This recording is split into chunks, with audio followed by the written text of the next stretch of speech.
Hello दोस्तों, कैसे हैं आप सभी लोग। आई होप आप सभी लोग बहुत बढ़िया होंगे। मैं के आर सैनी के आर एजुकेशन पे आप सभी का स्वागत करता हूं। दोस्तों, आज इस वीडियो में बात करने वाले हैं जूनियर अकाउंट असिस्टेंट जेडब्ल्यू के पोस्ट के बारे में, जो कि एनटीपीसी की सबसे बेस्ट पोस्ट कही जा सकती है।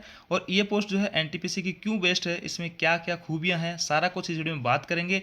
ए टू जेड जानकारी आपको इस वीडियो में मिलने वाली है। साथ ही दोस्तों, मैंने कुछ दिन पहले यहाँ पे 1-2 दिन पहले ही आपके सीसीटीसी है, सीनियर कलर कम टाइपिस्ट है, और जो वैकेंसी पहली बार 4200 ग्रेड में आने जा रही है चीफ कॉमर्शियल कम टिकट सुपरवाइजर की, उन सभी के जो प्रोफाइल पे ऑलरेडी वीडियो बना दिया है। और उन्हीं पे आप सभी लोगों के जो है कमेंट्स वगैरह आ रहे हैं कि सर अगला जो वीडियो है जेडब्ल्यू की पोस्ट के बारे में लाया जाए। तो आपकी जो है डिमांड पे यहाँ जेडब्ल्यू की जो है पोस्ट है उसके बारे में कंप्लीटली जानकारी यहाँ पे देने जा रहा हूँ। इसमें जो है फैमिली लाइफ आपकी बेहतरीन शानदार रहने वाली है, लेकिन इस पोस्ट में एक कमी है, वो क्या है इस वीडियो में बात करेंगे। और साथ दोस्तों, जो प्रोफाइल है, प्रमोशन है, सैलरी, इन सब के रिगार्डिंग इस वीडियो में बात करने वाले हैं।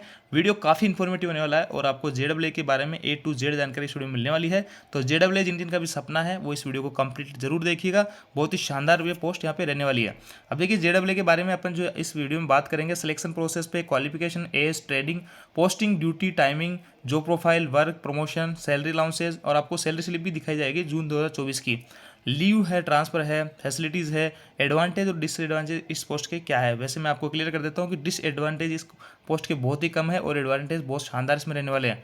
और इसमें जो ये पोस्ट है फीमेल के लिए कैसी है वो भी इस वीडियो में बात करेंगे। अब देखिए दोस्तों, सबसे पहले तो जैसा कि आप सभी लोगों को पता है, ये वैकेंसी जो आती है वो एनटीपीसी के थ्रू आती है। और एनटीपीसी का वैकेंसी अपडेट आ चुका है। 10,884 पोस्टों पे आपकी एनटीपीसी की आने की बात कही जा रही है, लेकिन ऑफिशियल नोटिफिकेशन अभी नहीं आया है। जल्दी आपको ऑफिशियल नोटिफिकेशन यहाँ पे देखने को मिल सकता है। इसके अंदर दोस्तों आपके 2 एग्जाम होते हैं, सीबीटी 1 और सीबीटी 2। सीबीटी 1 के अंदर जो है आपका क्वालिफाइंग नेचर का होता है, उसमें 15 गुना छात्रों को यहाँ पे जो है पास किया जाता है। इसके मेरिट वगैरह में नंबर कहीं भी नहीं जुड़ते हैं, इसको क्वालिफाई करना होता है। उसके बाद में आपका सीबीटी 2 लगता है, और सीबीटी 2 में अंदर जो आपको अच्छा खासा स्कोर यहाँ पे करना होता है। सीबीटी 2 के बाद में आपका जो यहाँ पे टाइपिंग टेस्ट भी होता है। टाइपिंग टेस्ट क्वालिफाइंग नेचर का है, वो आपको पास करना है। उसके नंबर वगैरह आपके कहीं नहीं जुड़ेंगे, तो सीबीटी 2 के आधार पर आपकी मेरिट बनेगी। सीबीटी 2 में मेरिट में आपका नाम आने के बाद में और टाइपिंग क्वालिफाई करने के बाद में आपका यहाँ पे डीवी और मेडिकल होता है। उसके बाद में आपका फाइनल सिलेक्शन यहाँ पे हो जाता है। अब देखिए, आपके सिलेबस के अंदर जो आता है, आपका मैथमेटिक्स आती है, रीजनिंग आती है, जीके और जीएस आती है। यही आपका सीबीटी 1 में रहता है, और यही आपका जो है सीबीटी 2 के अंदर भी सिलेबस रहता है।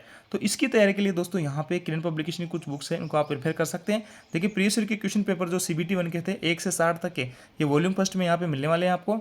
और इसके अलावा दोस्तों आगे के जो है 61 से 129 सेट वो आपको वॉल्यूम 2 में मिलेंगे। इसके अलावा दोस्तों सीबीटी 2 के लिए आप ये बुक प्रिपेयर कर सकते हैं। सीबीटी 2 जो है उसके सारे के सारे पीवाईक्यू आपको इसमें 18 सेट इसमें मिलने वाले हैं।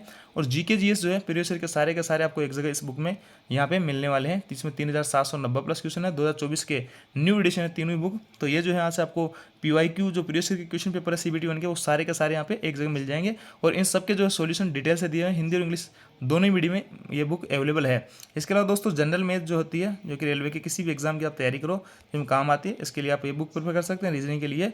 और जीके जीएस के लिए जिसमें आपका सारा सिलेबस कवर हो जाएगा, उसके लिए आप ये बुक प्रेफर कर सकते हैं। तीनों बुक में खास बात है कि सारे के सारे इसमें पीवाईक्यूज है आपको एक जगह मिलने वाले हैं। चैप्टर वाइज, टाइप वाइज सारे क्वेश्चन दिए हैं। तो रेलवे के किसी भी एग्जाम की आप तैयारी करो, एलपी, आरपीएफ, ऐसे constable, JE, group D, NTPC, उन सब के लिए ये बुक जो है काफ़ी हेल्पफुल आपके लिए साबित होगी। इन सभी बुक्स को जो है बाय करने के लिए लिंक आपको डिस्क्रिप्शन दिया है। ऑफलाइन किसी भी नियर बाय स्टोर से जाके बाय कर सकते हैं। अब देखिए दोस्तों, सबसे पहले अपन देखते हैं आपका जेडब्ल्यू जूनियर अकाउंट असिस्टेंट कम टाइपिस्ट आपकी लेवल 5 की पोस्ट है। और इसका जो है बेसिक 29,200 होता है, और C2 मेडिकल स्टैंडर्ड इसका होता है। ये जो पिछली वैकेंसी का डाटा है, इसको आप ध्यान ना दें। बस अपने को जो ये चीज़ें काम किया कि इसका बेसिक 29,200 है, लेवल 5 की है। C2 इसका मेडिकल स्टैंडर्ड होता है। C2 मेडिकल स्टैंडर्ड होता है एकदम लो लेवल का होता है। इसमें अगर आपकी आंखें बहुत वीक भी है तो भी कोई दिक्कत नहीं है, और किसी भाई के अगर एक आंख नहीं भी है तो भी इसमें चलने वाला है। क्योंकि C2 मेडिकल स्टैंडर्ड में देखिए क्या क्या मांगा जाता है। यहाँ पे देखिए physical fit in all respect, यानी देखने में चल फिर सकता है सारी कुछ चीज़ें। और इसमें देखिए सबसे इंपॉर्टेंट यहाँ पे डिस्टेंट विजन 6/12 नील विद और विदाउट ग्लासेज, यानी चश्मे के साथ में, चश्मे के अलावा आपके जो 6/12 की आंखें आपकी होनी चाहिए। और एक आंख 6/12 की, दूसरी आंख आपकी नहीं भी है, मतलब ख़राब भी है, तो भी कोई दिक्कत वाली बात नहीं है। इसमें आपका और कोई टेस्ट यहाँ पे नहीं होता है। जैसे आपका A3 वगैरह में, A1 A2 में कलर विजन का भी टेस्ट होता है, बाइनोक्यूलर हो जाता है, नाइट विजन, मेसोपिक विजन, कई सारे टेस्ट होते हैं। लेकिन यहाँ पे कुछ भी नहीं है। जिसके नाइट विजन है या फिर जो है कलर विजन है, वो भी इस पोस्ट के लिए यहाँ पे एलिजिबल है, जेडब्ल्यू की पोस्ट के लिए। अब देखिए, सारा कुछ आपका डीवी मेडिकल क्लियर करने के बाद में, वैसे मेडिकल बहुत ही लो लेवल का होता है, इसमें लेजर वगैरह भी अगर आपने करवा रखा है तो भी कोई समस्या वाली बात नहीं है। C2 मेडिकल स्टैंडर्ड इसका होता है जेडब्ल्यू का। यहाँ पे आपका सारा कुछ डीवी मेडिकल होने के बाद में आपको ट्रेनिंग सेंटर भेज दिया जाता है। जो भी आपका जोनल ट्रेनिंग सेंटर रहेगा, जैसे कि NW वालों का उदयपुर है ट्रेनिंग सेंटर, तो उनको उदयपुर भेज दिया जाएगा। और किसी का भुसावल है, किसी का चंदौसी है, अलग अलग जोन के यहाँ पे अलग अलग ट्रेनिंग सेंटर यहाँ पे होते हैं। ट्रेनिंग सेंटर में आपको भेज दिया जाएगा, वहाँ पे 45 डेज़ की आपकी ट्रेनिंग होगी। और कहीं कहीं पे ऐसा सुनने में आया कि 30 डेज़ की भी है, लेकिन अब 45 डेज़ की जो है मैक्सिमम जगह 45 डेज़ की यहाँ पे ट्रेनिंग होती है। तो 45 डेज़ के अंदर आपको जो आपके काम होंगे वो सारी कुछ चीज़ें सिखाई जाएगी। यहाँ पे ट्रेनिंग का एग्ज़ाम भी होगा, उसको पास करना भी यहाँ पे ज़रूरी होगा। अब देखिए दोस्तों, एक जो अपेंडिक्स 2A के नाम से एक एग्ज़ाम आपको देना होता है, उसको पास करना होता है, वो उसका टाइमिंग जो है आपके पास में 3 अटेम्प्ट होते हैं। पहली बात तो 3 अटेम्प्ट में अगर आप उसको क्लियर नहीं कर पाते हो अपेंडिक्स 2A एग्जाम को, तो आप जो है JAA पोस्ट से आपको रिमूव फ्रॉम सर्विस कर दिया जाता है, यानी बर्खास्त कर दिया जाता है। तो वो एग्ज़ाम पास करना बहुत ही कंपलसरी है। तो ये इस पोस्ट की जो है सबसे जो है खास बात यह है कि इसके अंदर आपको सिलेक्शन NTPC सिलेक्शन लेने के बाद भी फिर से आपको एक एग्ज़ाम यहाँ पे क्रैक करना होता है, जो कि अपेंडिक्स 2A के नाम से जाना जाता है। और उसमें 40% जो है मार्क्स आपको मिनिमम लाने पड़ते हैं। 3 आपके पास में चांस होते हैं, हालांकि इसमें सब लोग क्वालिफाई कर ही जाते हैं। तीसरे चांस में अच्छे खासे चांस मिलते हैं इसमें। तो आपके जो ये जनरली तो फर्स्ट चांस में जाते हैं, अगर किसी से नहीं हो पाता है तो सेकंड चांस वगैरह में वो क्लियर कर लेता है। बाकी अगर तीनों ही चांस में अगर क्लियर नहीं कर पाता है तो उसको यहाँ पे JAA की पोस्ट से हटा दिया जाता है। और इसमें जो है आपको मैक्सिमम 4 साल का यहाँ पे टाइम दिया जाता है। 4 साल के अंदर अंदर जो है आपको 3 अटेम्प्ट के अंदर इसको पास करना होता है अपेंडिक्स 2A को। ट्रेनिंग तो नॉर्मल होती है, सब लोग पास कर लेते हैं। और अपेंडिक्स 2A भी जो है यहाँ पे आपको 40% मार्क्स लाना होता है, तो वो भी आप तैयारी करके यहाँ पे आराम से कर सकते हैं। इसके अलावा दोस्तों यहाँ पे देखिए पोस्टिंग की बात करते हैं। पोस्टिंग इसकी जो है बहुत ही बेहतरीन जगह होती है, शानदार जगह होती है, बड़े शहरों में होती है। पोस्टिंग के मामले में इसकी जो है 3 जगह मैक्सिमम जो है पोस्टिंग होती है। प्रोडक्शन यूनिट जो होती है अपनी, एक तो जो उत्पादक इकाइयाँ हैं, ये चिंतरंजन लोकोमोटिव है, या फिर जो ICF है इंटीग्रल कोच फैक्ट्री पेराम्बूर में, ऐसी जगह पे जो है इनका प्रोडक्शन यूनिट में आपकी पोस्टिंग हो सकती है। या फिर जो हेडक्वार्टर जो होता है वहाँ के अकाउंट ऑफिस में आपकी पोस्टिंग हो सकती है, या फिर डिवीजन के जो है अकाउंट ऑफिस वहाँ पे पोस्टिंग हो सकती है। तीनों ही जगह जो है बहुत ही शानदार जगह रहती है, बड़े शहरों में ये तीनों जगह रहती है। तो पोस्टिंग के मामले में ये पोस्ट जो है 1 नंबर पे है NTPC के अंदर। ऐसी जो है पोस्टिंग आपको सीनियर CCTC जो है उसको भी यहाँ पे जंक्शन वगैरह पे मिल सकती है पोस्टिंग, छोटे मोटे जंक्शनों पे, लेकिन इसकी जो है जंक्शन वगैरह पे नहीं होती है। प्रोडक्शन यूनिट जो कि काफ़ी बड़े शहरों में होता है, और हेडक्वार्टर अकाउंट जो ऑफिस है वो भी बड़ी जगह, और डिवीजन का जो है अकाउंट ऑफिस वो भी बड़ी जगह। तो पोस्टिंग के मामले में इस पोस्ट के मुकाबले कोई सी पोस्ट दूसरी नहीं है।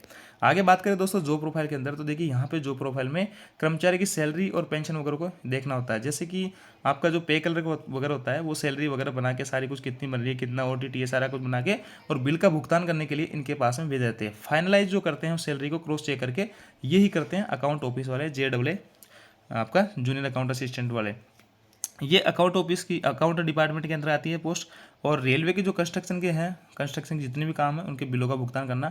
जैसे कि दोस्तों आप आजकल आपने देखा होगा रेलवे का जो भी कंस्ट्रक्शन का काम होता है, चाहे कोई बिल्डिंग बनानी है, कोई स्टेशन नया बनाना है, कोई भी रीमॉडलिंग का काम करना है, रनिंग रूम है, इस जो प्लेटफॉर्म हाई लेवल के बनाने हैं, किसी भी टाइप का जो काम होता है आजकल ठेके भी दी जाती है। और उसका कंस्ट्रक्शन का जो बिल वगैरह है वो सारा कुछ बिलों का भुगतान वगैरह करना है, कितना उसको भुगतान कर दिया गया है, कितना ड्यू है, क्या कुछ है, सारा कुछ लेखा जोखा आपको यहाँ पे रखना होता है। अब तीसरा काम जो होता है रेलवे की आय और व्यय का ब्यौरा। रेलवे ने जो है क्या कितनी इनकम आपके जो रेंज में पड़ते हैं, वहाँ पे गुड्स से कितनी अर्निंग हो रही है, जितने स्टेशन बन रहे हैं उनकी उनसे कितनी टिकटों से कितनी अर्निंग हो रही है, कहने का मतलब। और स्टेशन के जो परिसर में होते हैं, जैसे होर्डिंग वगैरह लगे होते हैं, या फिर कोई वेंडर वगैरह हैं, टी स्टॉल वगैरह हैं, कई सारी दुकानें वगैरह आपने देखी होगी, उन सब से रेलवे यहाँ पे पैसा लेती है और उनका आय का ब्यौरा रखा है। या फिर कोई साइकिल स्टैंड है, और भी कई तरह के तमाम जो चीज़ें होती है आप जो रेलवे स्टेशन के परिसर में देखते हो, उनसे रेलवे पैसा कलेक्ट करती है। तो उनका आय का और व्यय का, जहाँ भी रेलवे का जो पैसा जा रहा है उसका आय और व्यय का दोनों का हिसाब किताब रखना है। व्यय के अंदर वही कि जहाँ पे कहीं पे नई पटरियाँ डल रही है या कहीं पुरानी पटरियाँ खराब हो गई है, तो अटम सटम कुछ भी है, चाहे कोई बिल्डिंग वगैरह स्टेशन की नई बना रहे हैं, कोई रनिंग रूम बना रहे हैं, कोई भी कंस्ट्रक्शन का काम कर रहे हैं, तो आय और व्यय दोनों का आपको यहाँ पे ब्यौरा रखना पड़ेगा। स्क्रैप की नीलामी, देखिए दोस्तों यहाँ पे जो पुरानी पटरियाँ वगैरह हो जाती है, और कोई भी लोहा वगैरह है, कोई भी सामान है जो पुराना हो जाता है, स्क्रैप है, तो उसकी नीलामी का काम भी आप लोगों को देखना होता है। और ऑडिट भी आपको समय समय पर करनी होती है, यानी कि आपने जो काम करवाया है रेलवे के पैसे से, कंस्ट्रक्शन का काम कराया है, मान लें कहीं पे बिल्डिंग के लिए, कहीं भी स्टेशन की बिल्डिंग बनानी है, कहीं रनिंग रूम बनाना है, तो उसके लिए पैसा जो सैंक्शन हुआ है, बिलों का भुगतान हुआ है, तो आपको एक्चुअल में जाके वहाँ देखना भी होता है कि जो जिन काम के लिए पैसा दिया है और जिस क्वालिटी का काम चाहिए था वो क्वालिटी का हुआ नहीं हुआ है, तो ये ऑडिट का भी आपको देखना होता है। साथ ही स्टेशनों वगैरह पे, जंक्शन वगैरह पे भी आपको ऑडिट वगैरह के लिए कभी कभार जाते हैं, जहाँ पे देखते हैं कि सारा कुछ जो पेमेंट वगैरह सही तरीके से भुगतान हो रहा है नहीं हो रहा, किसी को ओवर पेमेंट नहीं हो गया, किसी भी टाइप की यहाँ पे अनियमितता नहीं है, वो सारी चीज़ें आपको यहाँ पे ऑडिट के दौरान देखनी होती है। इसके अलावा दोस्तों sanctioning of work based on money grant from railway, यानी रेलवे के द्वारा जो मनी ग्रांट की जाती है उसके आधार पे आप लोगों को आपके सीनियर्स के साथ में मिलकर ये चीज़ आइडिया लगाना होता है कि अपने को किस चीज़ को प्राथमिकता देनी है। मान लेते हैं कि कोई 10 काम अपने पास में, उसमें से टॉप पे कौन से काम को कराना है। अब मनी तो 10 काम के लिए होगी नहीं आपके पास में, तो मान लीजिए 5 आप काम करवा सकते हो उससे, तो टॉप के जो 5 काम है वो कौन कौन से काम है जो कि आपको इस मनी से पहले करवाने चाहिए। तो ऐसे काम जो है प्राथमिकता वाले काम वो आपको यहाँ पे देखने होते हैं अपने सीनियर्स के साथ में मिलकर। Any other financial work, any in सब के अलावा भी अगर कोई फाइनेंशियल वर्क है तो वो आपको देखना होगा। हैंडलिंग ऑफ रेलवे फाइनेंस, यानी रेलवे का जो पैसा है वो सही जगह लग रहा है और जिस उद्देश्य के लिए पैसा जो है कंस्ट्रक्शन का काम जो ठेके पे दिया गया था वो हुआ है नहीं हुआ है। कहने का मतलब रेलवे का जो पैसा है गलत जगह ना लगे, ये आप लोगों की जिम्मेदारी है। बिलों का भुगतान है, बड़े बड़े ठेकेदार वगैरह हैं उनको जो बिलों का भुगतान किया जा रहा है वो सारी कुछ चीज़ें आय व्यय का लेखा जोखा ये सब आपको यहाँ पे रखना होता है। तो ओवरऑल जो है आपका मैं बात करूँ मोटा मोटा तो पैसों का ही आपका यहाँ पे काम रहने वाला होता है। अब दोस्तों इस पोस्ट की जो एडवांटेज देख लीजिए, यहाँ पे गर्ल्स के लिए एनटीपीसी की सबसे बेस्ट पोस्ट है वो आपने देख लिया कि यहाँ पे दिन दिन में इनकी ड्यूटी होती है, आपकी केवल डे शिफ्ट होती है और 9 से 18 तक आपकी जो है शिफ्ट चलती है। यहाँ पे वर्क और लाइफ में बैलेंस बना रहता है, आपकी जो है पढ़ने का यहाँ पे टाइम मिलेगा। अगर आपकी कोई भी हॉबी है, जिम करना, खेलना कूदना, वो सब आपके यहाँ पे पूरी हो सकती है, अच्छा खासा टाइम आपको मिलता है। और 10 से 18 बजे तक आपका ऑफिस का टाइमिंग रहता है, 5 डे वीक है, अब सैटरडे संडे आपका ऑफ रहता है। इसके अलावा सभी त्योहारों को आपकी छुट्टी रहेगी, सभी एनएस आप घर पे अपनी फैमिली के साथ मना सकते हो। अकाउंट एंड बिल वगैरह का जो है पासिंग डिपार्टमेंट होता है, अकाउंट और बिल जो फाइनल जो पास करोगे आप ही लोग करोगे। पोस्टिंग प्लेस और जो है रेस्पेक्ट इसमें शानदार है। पोस्टिंग प्लेस जैसे कि मैंने आपको बताया कितनी शानदार जगह है, डिविजनल हेडक्वार्टर है या फिर आपका हेडक्वार्टर है, उसके बाद में प्रोडक्शन यूनिट है, तो वो शानदार शानदार जगह आपकी जो है पोस्टिंग यहाँ पे रहने वाली है। और इसमें एक खास बात है कि बड़े बड़े जो ठेकेदार वगैरह हैं उनसे आपकी जानकारी हो जाती है। रेस्पेक्ट बहुत शानदार है क्योंकि अंतिम जो पैसों का फाइनलाइज करोगे, चाहे किसी की सैलरी हो, चाहे किसी के बिलों का भुगतान करना हो, किसी की पेंशन है, ग्रेजुएटी है, कुछ भी हो, A to Z फाइनल जो पैसों का जो लास्ट में बिलों का भुगतान होगा उसको पास आप ही लोग करोगे, अकाउंट जूनियर अकाउंट असिस्टेंट ही करता है। इसके अलावा दोस्तों इसके अंदर जो है डिसएडवांटेज भी है थोड़ा सा, देखिए यहाँ पे सैलरी थोड़ी कम बनेगी क्योंकि इसके अंदर एनएस वगैरह नहीं बनता है, नाइट ड्यूटी नहीं होती है, ओवर टाइम वगैरह नहीं मिलता है, तो अपेक्षा कर दूसरी जो जहाँ ये सब मिलता है उनसे इनकी सैलरी यहाँ पे थोड़ी कम बनती है। बाकी जो है सैलरी में बहुत ज़्यादा भी वेरिएशन नहीं आता है। सावधानी वाली जॉब है क्योंकि दोस्तों यहाँ पे बिलों का भुगतान है, ओवर पेमेंट ना हो जाए किसी को, जैसे कि मान लो किसी को 5 लाख ही करना है तो इसको 5.5 लाख ना हो जाए, इस चीज़ का विशेष तौर से ध्यान रखना होता है। सारे आंकड़े सही तरीके से आय व्यय का लेखा जोखा रखना होता है और पैसों का काम है तो थोड़ा सेंसिटिव है, संभल के इस काम को करना होता है। प्रमोशन के लिए भी आपको इसमें एग्जाम देना होता है और पब्लिक डीलिंग इसमें कम है, तो हालांकि पब्लिक डीलिंग करना भी कौन चाहता है, लेकिन किसी किसी को शौक होता है तो वो जो है इसमें पब्लिक डीलिंग वगैरह नहीं होती है। बाकी आपकी जो ठेकेदार वगैरह से काफ़ी बड़े बड़े लोगों से आपके यहाँ पे जानकारी होने वाली होती है, अपने डिपार्टमेंट बहुत अच्छी खासी आपकी जो है रेस्पेक्ट होती है। इसके अलावा दोस्तों सैलरीज होती है बेसिक, जैसे कि आपको बता लेवल 5 की तो 29,200 रहता है, डी आपका 50% है 14,600 हो गया, टीपीए जो है 2700 या 5400 मिलता है। जैसे कि जो वाई क्लास आपके जेड वाई क्लास और जेड क्लास है उनको वहाँ पे आपको 1800 प्लस डी मिलता है और एक्स क्लास सिटी में आपको 5400 रुपये मिलेंगे 3600 प्लस डी ए के हिसाब से। एचआरए 10-20-30% है आपका, तो 10% जनरली आपकी जो पोस्टिंग होती है वो या तो वाई क्लास में होती है या फिर जो है एक्स क्लास में होती है, जेड क्लास में बहुत ही रेयरली होती है, ना के बराबर होती है। तो ऐसे में आपका जो एचआरए बनेगा वो 5840 बनेगा या फिर जो है 8760 बनेगा। तो यहाँ पे एचआरए अगर आपको क्वार्टर मिल जाए तो एचआरए आपको नहीं मिलेगा और क्वार्टर नहीं है आपके पास में तो आपको एचआरए यहाँ पे मिलेगा। तो ऐसे में ग्रोथ सैलरी अगर मैं बात करूँ तो अप्रोक्स 50 से 55,000 के करीब बन जाती है आफ्टर ट्रेनिंग।